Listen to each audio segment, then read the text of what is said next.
Bonjour, alors voici pour vous certains critères textuels des versets bibliques sur lesquels sont fondés les critères de cette découverte de cette cité perdue basée sur les textes bibliques. Voici des similitudes frappantes des trois textes bibliques qui vont fonder le récit de l'Atlantide, ou, si vous aimez mieux, la civilisation préhistorique disparue.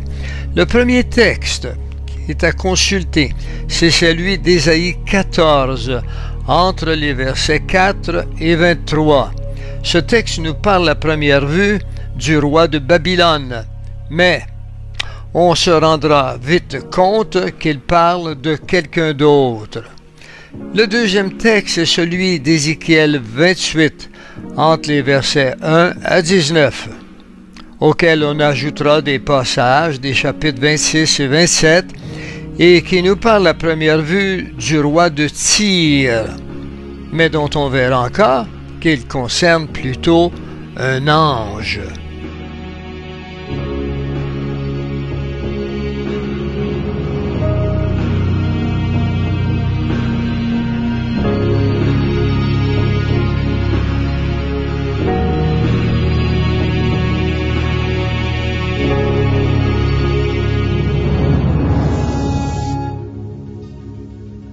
Le troisième texte, également d'Ézéchiel, au chapitre 31, de 1 à 18, qui parle à première vue du Pharaon, roi d'Égypte, nom qui cache plutôt un autre roi derrière la symbolique de l'arbre, un arbre désignant un roi, comme Daniel 4.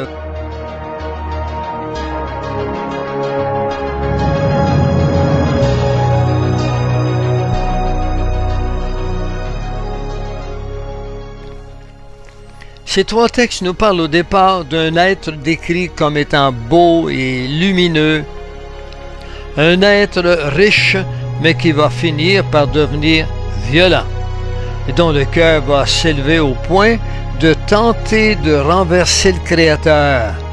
Mais il finira par être déchu de sa position élevée et verra son royaume totalement anéanti par une catastrophe naturelle.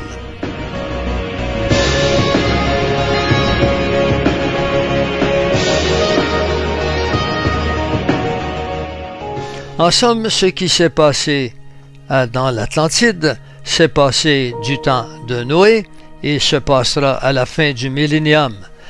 Il n'y a rien de nouveau sous le soleil et le soleil n'a pas changé, il n'y a pas de nouveau, les choses se répètent, mais Dieu demeure toujours très bon au cours de ces millénaires et donne toujours une chance à sa créature de jouir avec lui de sa gloire.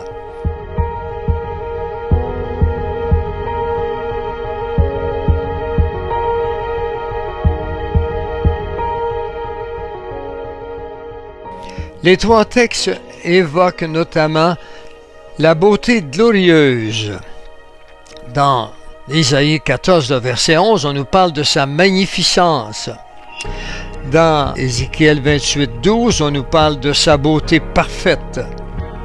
Et on dira aussi qu'il est un cèdre d'Éden aux belles branches pour désigner ce roi. Et il a une beauté enviée de tous. Alors, voilà quelques caractéristiques de sa beauté que vous pouvez trouver dans les textes.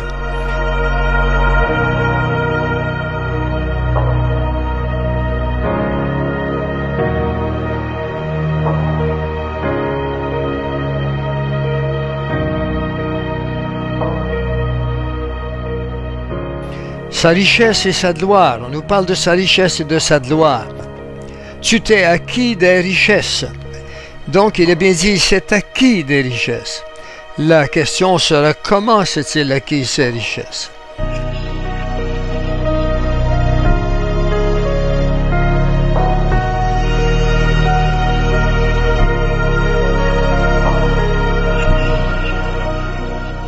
Dans Ézéchiel, une allusion est faite par le feuillage touffu et la grandeur de l'arbre.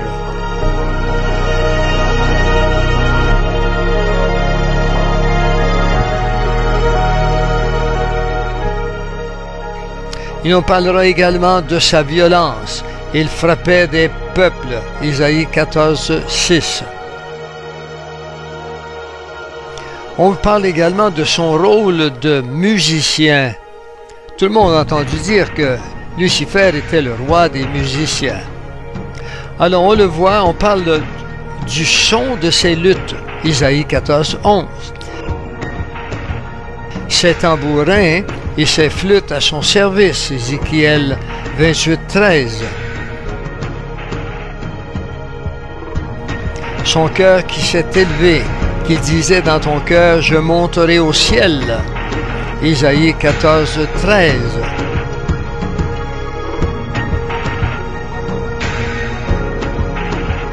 Ton cœur s'est élevé, Ézéchiel 28, 2. Et il y a énormément d'autres versets, mais éventuellement, nous reviendrons dans d'autres épisodes sur beaucoup plus de détails. Sa déchéance en étant précipité, c'est un critère. Alors il sera donc déchu. Tu as été précipité. On le voit dans Isaïe 14, le verset 15. Précipité sur les pierres. Isaïe 14, 19. Ils te précipiteront. Ézéchiel 28, 8, ce qui signifie que l'ange ne sera pas seul. Et finalement, la chute de cet ange. Les cyprès se réjouissent de ta chute. Quand on parle des cyprès, on parle des arbres, le symbolique, Isaïe 14, 8. Ensuite, on fait deux allusions qui sont faites dans Ézéchiel au jour de ta chute, Ézéchiel 27, 27. Au bruit de ta chute, Ézéchiel 26, 15. Et on dira comme autre critère qu'il est tombé, il est abattu. Depuis que tu es tombé, Isaïe 14, 8. Te voilà tombé du ciel, Isaïe 14, 12. Tu es abattu à terre, Isaïe 14, 12 encore. En fait, on voit ici qu'il vivait à un endroit qui s'appelle Éden. Il fut en Éden. L'Éden n'est pas cité dans le premier texte, mais une allusion est faite par l'évocation d'une montagne située à l'extrême nord, appartenant à ce jardin d'Éden. À voir dans Isaïe 14, le verset 13. Tu étais en Éden, le jardin de Dieu, Ézéchiel 28, 13. Et tous les arbres d'Éden, Ézéchiel 31, verset 9. Tous les arbres d'Éden consolés, Ézéchiel 31, 16. Parmi les arbres d'Éden, et le chapitre 31, 17, précipité avec les arbres d'Éden. Il est important d'attirer votre attention, parce que nous allons y revenir, mais qu'il ne s'agit pas de l'Éden d'Adam et Ève, puisqu'il n'y a rien de semblable qui est arrivé dans la Genèse de la Bible. Samar percé de coups par l'épée.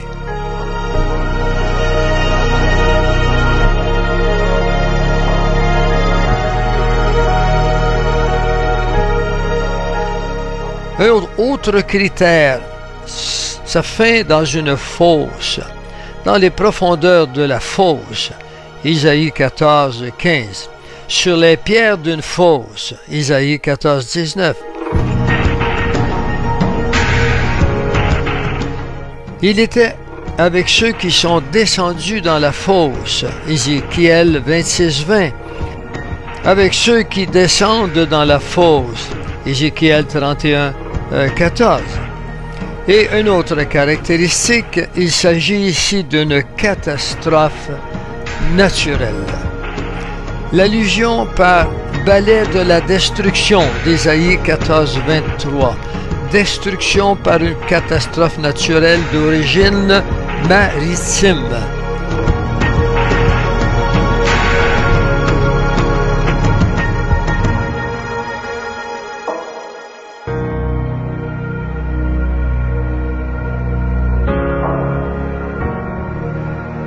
La ville détruite au milieu de la mer, Ézéchiel 27, 32. Brisée par les mers, Ézéchiel 27, 34. Disparue dans les profondeurs des eaux, Ézéchiel 26, 19.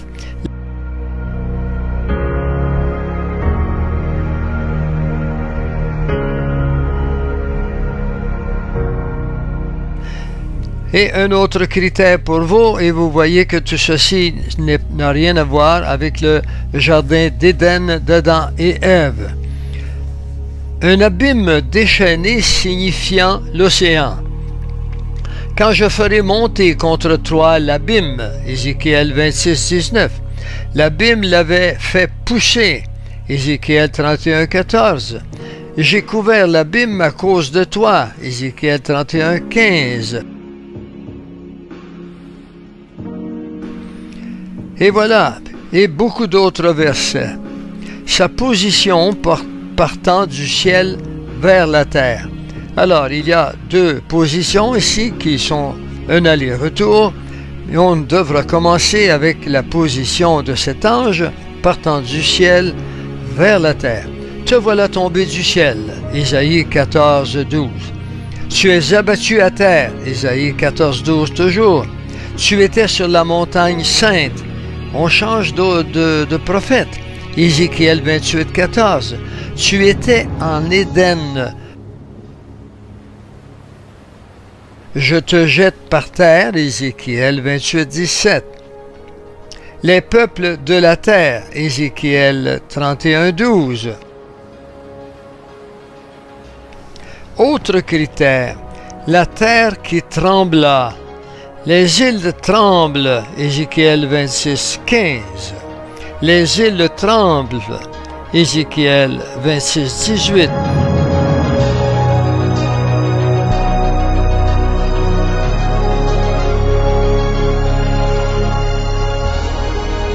J'ai fait trembler les nations, Ézéchiel 31, le verset 16. C'est une cité qui sera oubliée et introuvable. Alors, comme vous le savez comme moi, on cherche encore l'Atlantide, mais ce que les prophètes nous disent sur cette cité, c'est qu'elle sera oubliée et introuvable. Elle a été oubliée pendant des millénaires, mais nous sommes à la fin des millénaires et maintenant on a recommencé à la rechercher puisqu'il nous a dit qu'à la fin, la connaissance allait augmenter et ce qui était oublié, maintenant sera retrouvé, puisque dans Luc 12, 2, il nous a bien dit que tout ce qui est caché sera révélé.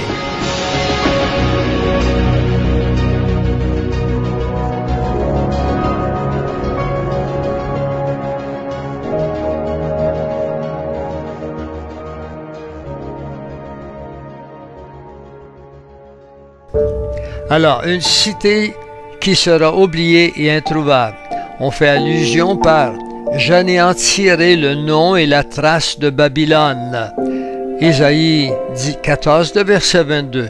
On ne parlera plus jamais de la race des méchants. Isaïe 14, 20.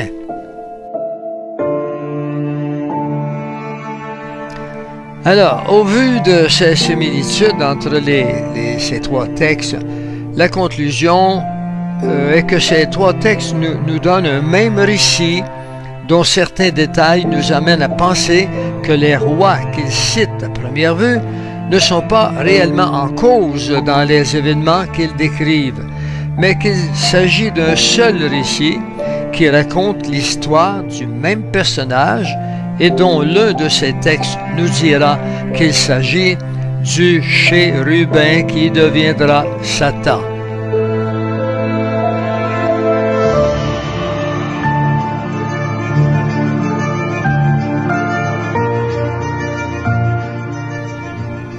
Dans les trois textes, en effet, un seul et même personnage nous revient.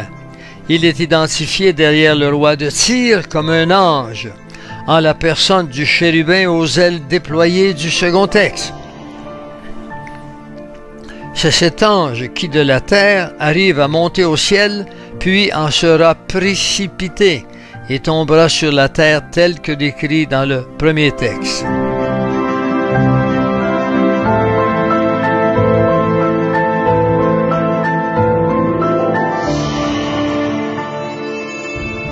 Voyons maintenant la géographie de l'Atlantide. Pour décrypter l'Atlantide, un même lieu dans les trois textes qui s'appelle le Jardin d'Éden. Nous avons vu dans l'étude des similitudes des trois textes que deux parmi les trois textes mentionnent le nom d'Éden, qui apparaît jusqu'à 5 fois en Ézéchiel, comme il apparaît également 5 fois dans le livre de la Genèse. Et dans Ézéchiel 28, par exemple, au verset 13, la présence d'un ange est décrite dans le jardin d'Éden par Ézéchiel de la manière suivante. Tu étais en Éden, le jardin de Dieu. Alors Dieu avait, semble-t-il, un jardin au ciel et un jardin sur la terre.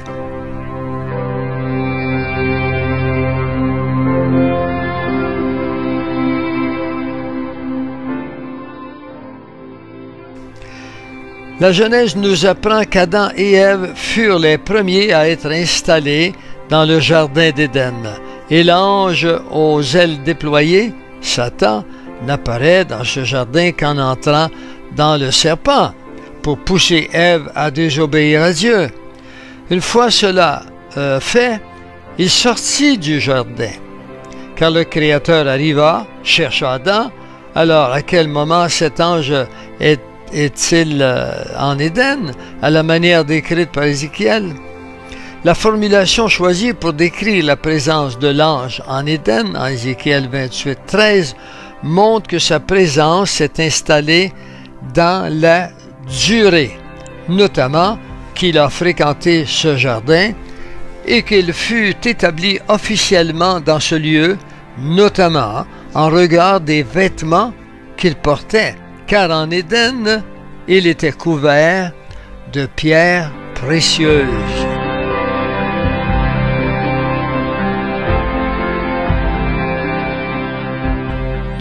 Mais en Genèse, cet ange n'entra dans le jardin que d'une manière non officielle, qu'on qualifierait de furtive, puisque caché dans un serpent, ce qui est une posture humiliante et s'oppose donc à celle décrite par Ézéchiel 28, 13. Au final, les deux postures ne présentent nullement, si bien qu'on est en droit de se demander s'il n'a pas existé deux jardins d'Éden différents à des époques différentes.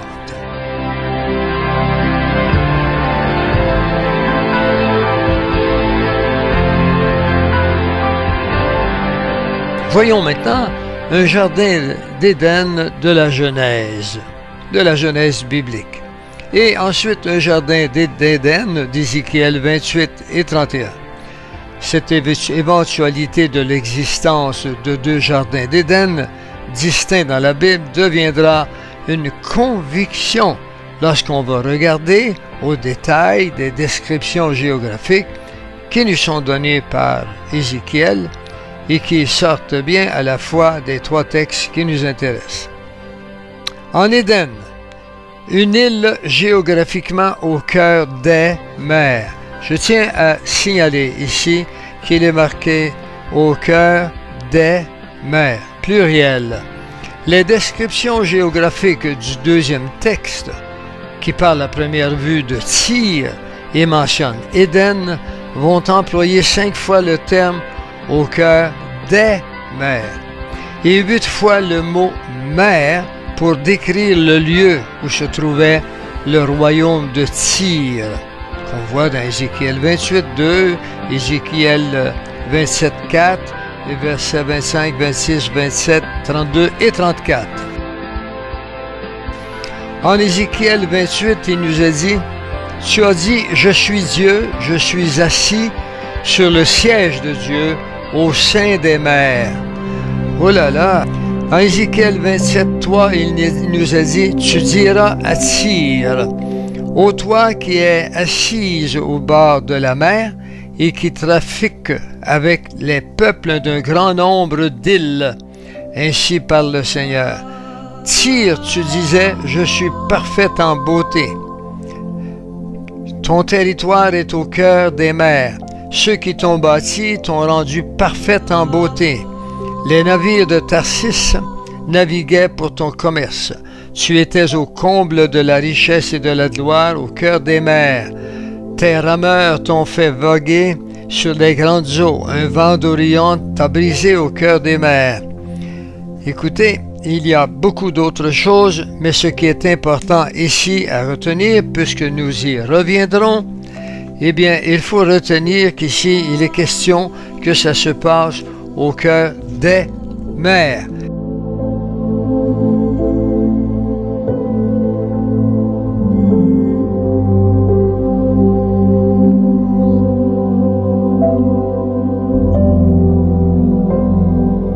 Alors que nous verrons qu'il y a également un Tyr sur le bord de la mer.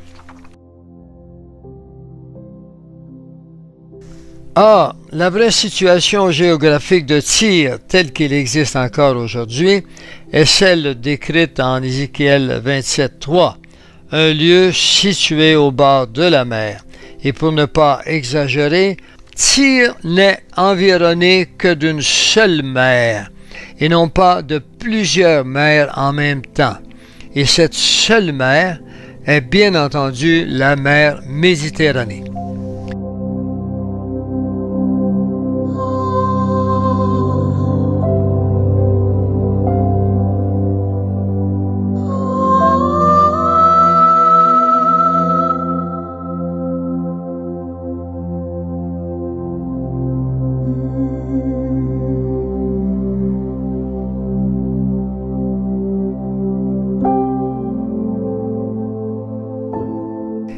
Voici, géographiquement parlant, des fleuves qui coulent autour de son trône.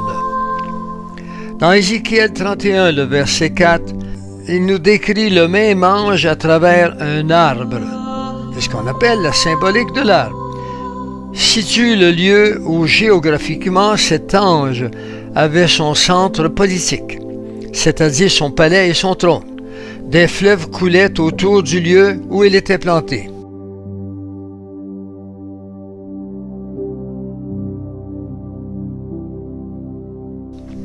Or, Platon décrit la capitale de l'Atlantide comme entourée d'enceintes circulaires de terre et de mer, formant les fleuves qui coulent autour du palais du roi dont parle Ézéchiel. Les eaux l'avaient fait croître, l'abîme l'avait fait pousser en hauteur. Des fleuves coulaient autour du lieu où il était planté et envoyaient leurs canaux à tous les arbres des champs. Vous le verrez dans Ézéchiel 31, le verset 4. Géographiquement parlant encore, des canaux et des champs. Dans le troisième texte, alors qu'Ézéchiel décrit le cèdre comme étant entouré de fleuves qui coulent autour, il ajoute que des canaux sortent de ces mêmes fleuves et vont abreuver des champs tout autour, ce qui donne cette image qui, inévitablement, colle avec celle de l'Atlantide.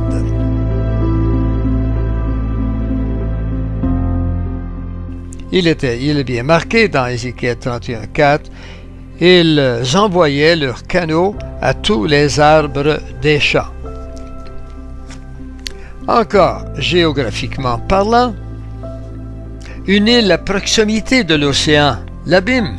Platon va décrire l'Atlantide comme étant une île située dans l'océan, puisque au-delà des colonnes d'Héraclès, c'est-à-dire au-delà du détroit de Gibraltar, ou sortir de la mer Méditerranée dans l'océan Atlantique actuel. Il précise bien que sur l'île, les enceintes de mer coulent vers la haute mer et que les côtes de l'île tombent à pic sur la haute mer, comme le serait le quai d'un port, ce qui rejoint la description d'Ézéchiel d'un abîme aux abords de ce royaume du cèdre, à proximité de ce royaume qu'il nourrit. Le verset d'Ézéchiel 31:4 nous le dit bien. Géographiquement parlant, continuons dans notre géographie. Une montagne située à l'extrême nord. Le premier texte d'Ésaïe ne mentionne pas le nom d'Éden, mais il donne pourtant un élément géographiquement de taille de ce jardin. Une montagne située à l'extrémité du nord du lieu où il était cet ange. De nombreuses représentations de l'île de l'Atlantide font apparaître exactement à l'extrême nord une montagne, et dans d'autres on la voit même crachant même du feu. Cette montagne est décrite dans les archives de l'Atlantide conservées en Égypte, mais qui sont aujourd'hui malheureusement disparues. Mais il ne fait aucun doute que cette montagne est celle qu'Isaïe nous décrit et qui s'est trouvée dans le premier jardin d'Éden qui deviendra l'Atlantide.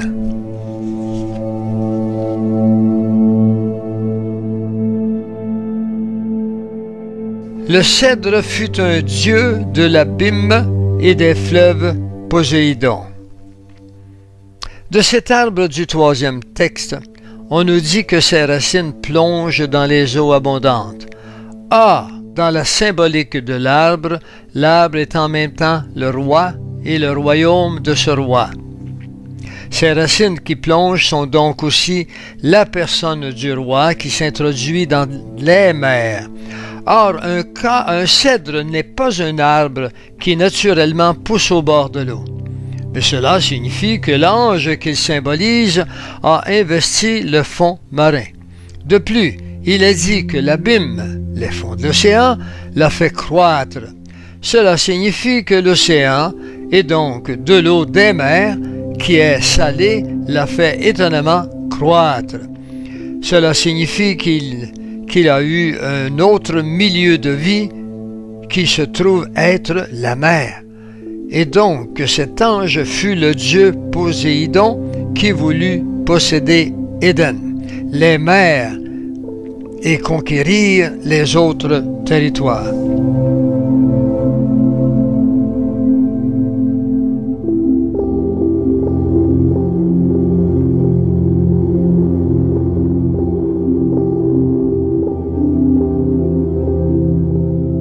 Est-ce là cet homme qui fait trembler la terre, qui était les royaumes, tel que vous le voyez dans Isaïe 14, le verset 16. Chers amis, nous présenterons maintenant dans d'autres épisodes des textes et des documents qui vous intéresseront au plus haut point, parce que nous avons à plein feu décidé de retourner en arrière. L'eschatologie est un grand fil qui a un alpha et un oméga, un départ et une fin. Nous croyons que nous sommes à la fin d'une période qu'on appelle le temps des nations et que bientôt le Seigneur reviendra, mais nous croyons également que cet ange qu'on appelle le chérubin a parcouru le grand fil depuis le début et sa vraie nature s'est montrée comme étant celle que Dieu nous décrit comme étant Satan. Au revoir et à la prochaine épisode.